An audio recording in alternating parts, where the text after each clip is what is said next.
오순절 사건 이후로 사도들을 통해 놀라운 일들과 표징이 많이 일어났습니다. 믿는 사람들이 많아지고 공동체를 이루게 되었습니다. 그렇게 교회는 계속해서 성장했습니다. 그리고 오늘 말씀으로 이어지고 있습니다. 오늘 말씀은 베드로와 요한이 걷지 못하는 사람을 고친 이야기입니다. 우리가 사도행전을 성령님을 중심으로 해서 살펴보고 있지만 오늘 말씀에는 성령님이라는 이름이 나오지 않습니다. 하지만 성령님이 오늘 무슨 일을 하셨는지 함께 살펴보고 붙잡고 기도하고 싶습니다. 첫 번째로 우리가 주어야 할 것은 예수의 이름인 것을 붙잡게 되었습니다. 우리가 주어야 할 것은 예수의 이름입니다. 오늘 말씀 4절부터 8절 상반절을 보면 베드로가 요한과 더불어 그를 눈여겨보고 그에게 말하였다. 우리를 보시오. 그 못 걷는 사람은 무엇을 얻으려니 하고 두 사람을 빤히 쳐다보았다. 베드로가 말하기를 은과 금은 내게 없으나 내게 있는 것을 그대에게 주니 나사렛 예수 그리스도의 이름으로 일어나 걸으시오 하고 그의 오른손을 잡아 일으켰다. 그는 즉시 다리와 발목에 힘을 얻어서 벌떡 일어나서 걸었다. 오순절 사건 이후에 베드로와 요한이 기도하기 위해 성전으로 올라갔습니다. 성전 미문에 앉아 있었던 나면서부터 못 걷는 사람이 있었습니다. 이 아름다운 문이라는 미문은 주석을 보면 높이는 약 22.5m, 폭은 약 18m 정도이고 금과 은으로 두껍게 입힌 고린도산 놋쇠로 만들어졌다고 합니다. 오늘 말씀에 이 아름다운 문 곁에 걷지 못하는 사람은 앉아서 성전에 들어가는 사람들에게 구걸하고 있었습니다. 베드로와 요한이 그를 눈여겨보고 그에게 말을 겁니다. 보통 구걸하는 사람들이 말을 거는데 구걸하는 사람은 앉아서 그냥 돈이 들어오나 보고 있는데 베드로와 요한은 말을 겁니다. 그러면 보통 구걸하는 사람 입장에서는 뭐지? 뭐 주려고 그러나 기대하게 될 것 같습니다. 오늘 성경에 걷지 못하는 사람도 무엇을 얻으려니 하고 베드로와 요한을 빤히 쳐다보았습니다. 그런데 베드로의 말은 걷지 못하는 그 사람이 생각하는 말과 조금 달랐습니다. 은과 금은 내게 없으나 내게 있는 것을 그대에게 주니 나사렛 예수 그리스도의 이름으로 일어나 걸으시오. 그리고 그를 잡아 일으킵니다. 그리고 걷게 됩니다. 저는 오늘 말씀을 묵상하면서 베드로의 말에 주목하게 되었습니다. 은과 금은 내게 없으나 내게 있는 것을 그대에게 주니 나사렛 예수 그리스도의 이름으로 일어나 걸으시오.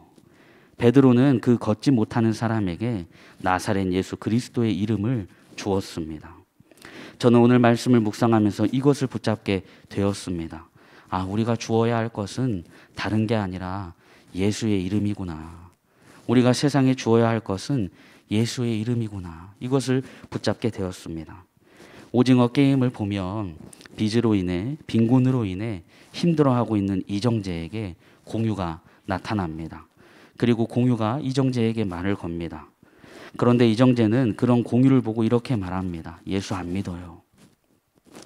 그런데 공유가 게임을 하면 돈을 주겠다고 하니까 흥미를 보이고 그 게임에 참여하게 됩니다. 우리 교회에 전도가 다시 시작되면서 전도를 매일 나가고 있습니다. 안녕하세요. 예수 믿으세요. 이렇게 물티슈를 나누어 주면서 사람들을 만날 때 여러 반응을 보게 됩니다.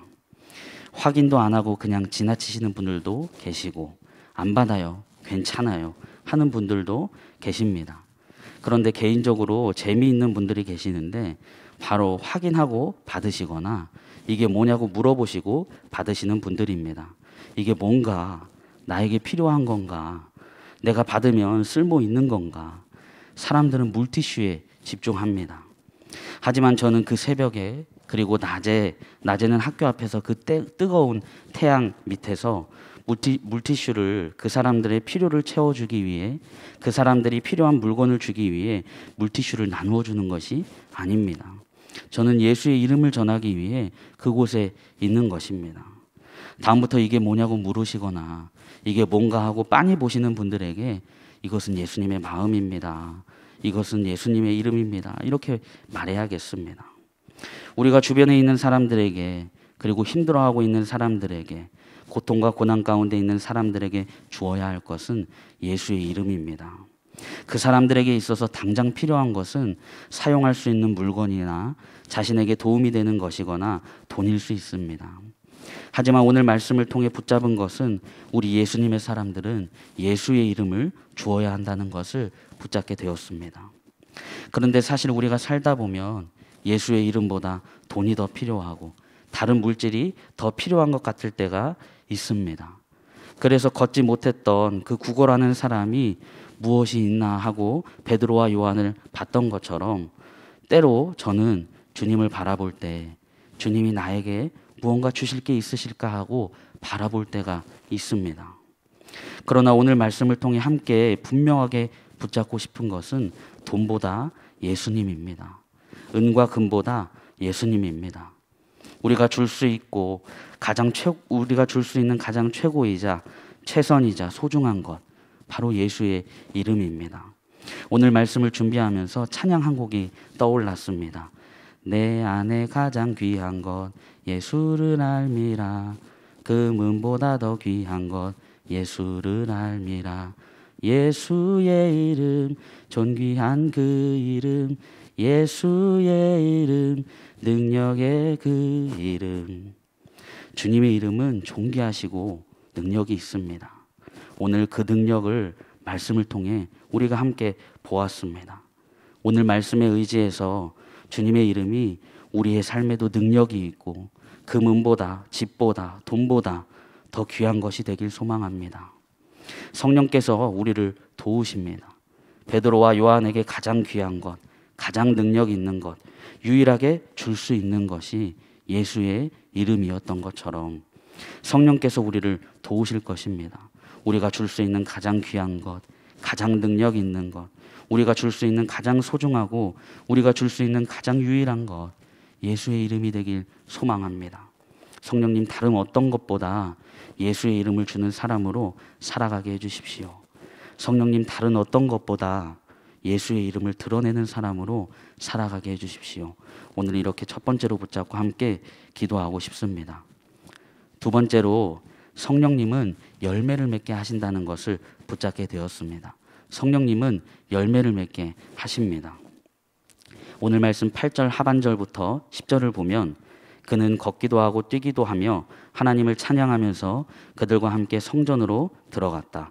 사람들은 모두 그가 걸어다니는 것과 하나님을 찬양하는 것을 보고 또 그가 아름다운 문 곁에 앉아 구걸하던 바로 그 사람인 것을 알고서 그에게 일어난 일로 몹시 놀랐으며 이상하게 여겼다.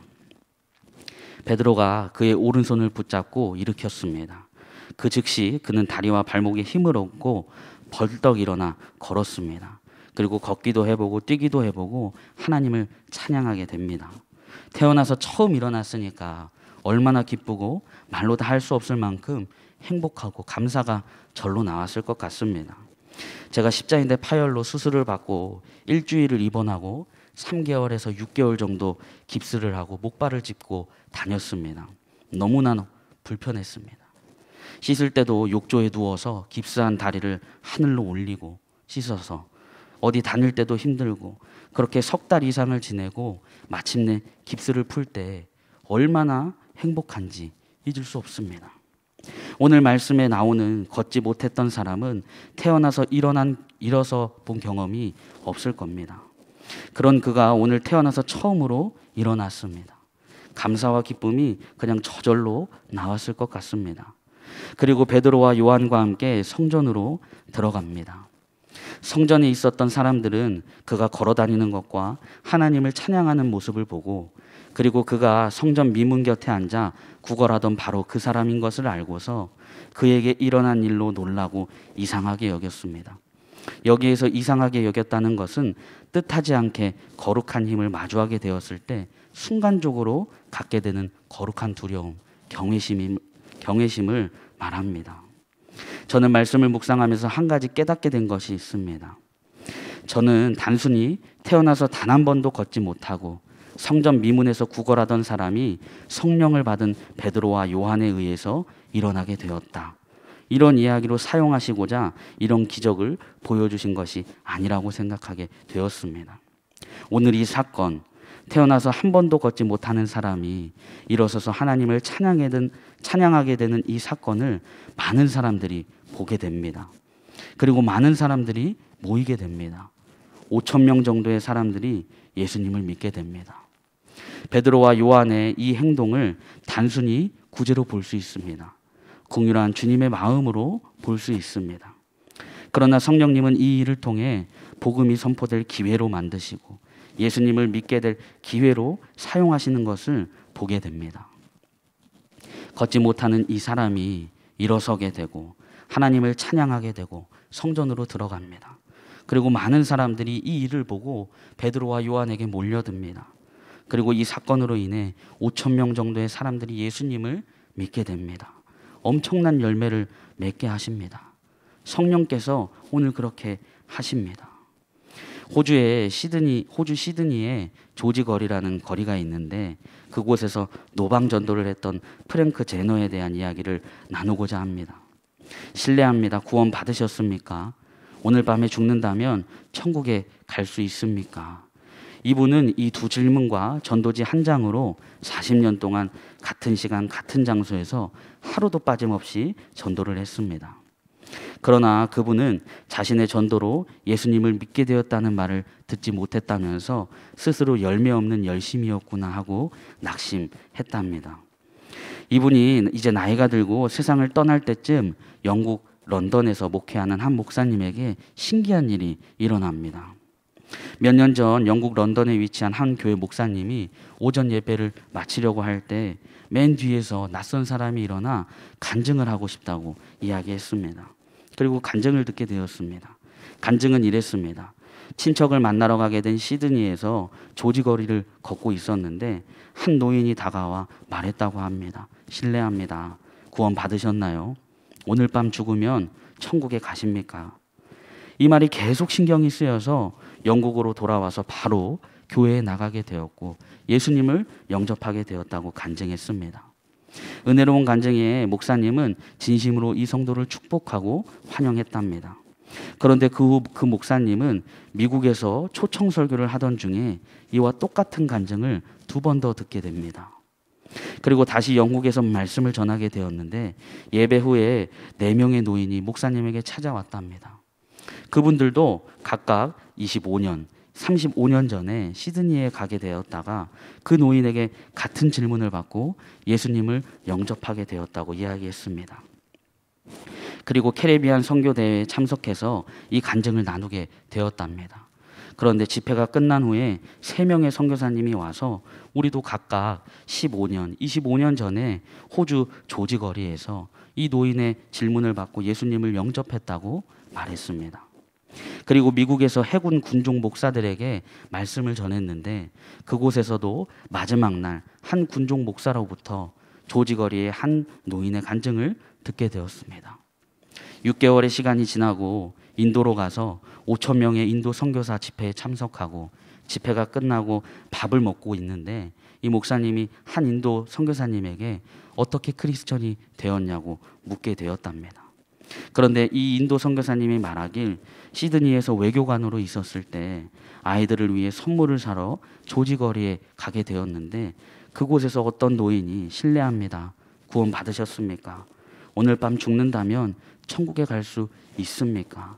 이 이야기를 듣고 돌아와서 예수님을 영접하게 되고 선교사가 되었다고 이야기하더랍니다.